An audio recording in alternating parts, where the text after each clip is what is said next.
Men, Women, and Children is the latest film from Jason Reitman and stars a pretty big cast of Adam Sandler, Jennifer Gardner, Rosemary DeWitt, Judy Greer, the young kid from The Fault in Our Stars, Ansel Elgort, and a bunch of young people. And this is about a bunch of teenagers and their parents, adults that are just navigating their way through life, and how the internet, social media, images affect the relationships with marriages, and how young teenagers see themselves compared to what people perceive on the internet, self-image with like cheerleaders. And I actually like the idea of this film because the internet and social media has affected a lot of lives, and affected my life, because I joined YouTube and I become more open and talkative, and I wasn't before. But everybody's kind of stuck in this rut in the beginning of the film, and some marriages are failing, and they rely on the internet and dating websites to get through these things. And this is a very thought-provoking film. I thought a lot about this film afterwards. That's why I waited a few days to do this review, because I just thought about this film so much, and I was thinking, what is life at the end?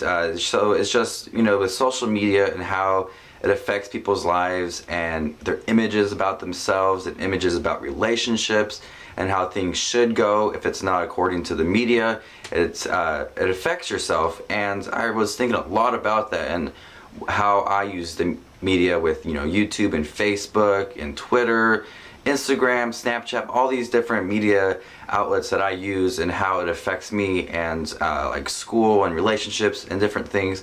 So a very thought-provoking film. With that being said, I felt half of this movie was actually a bit dull and boring, and the other half was interesting. The first half of the film, it felt like the directing and the acting was really dull. And I understand completely, because all of the characters are in a rut, they're bored with their lives, they want something new. And even though that it was handled well, and the actors and actresses showcased great abilities with being bored and stuff, the writing also was a bit boring, and I was bored throughout the first half of the film. I just didn't feel anything towards it, but in the middle of the film it started to pick up.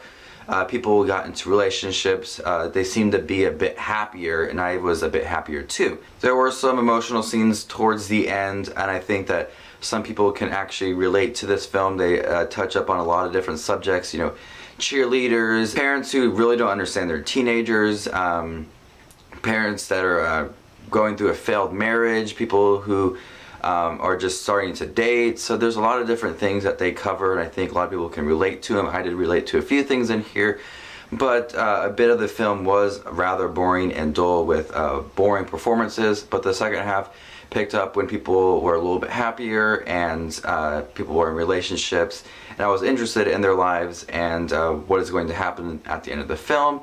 The film is almost 2 hours, could have been cut down just a little bit, but with all the characters that are given throughout the film, you don't really get to feel anything for anybody. I'm going to go ahead and give Men, Women, and Children a C+. I was expecting a little bit more from the trailers. It looked like a really great Oscar-worthy film, but I don't think it's that. I think it's just going to come and go. It's got like 29% Rotten Tomatoes, which is not very good.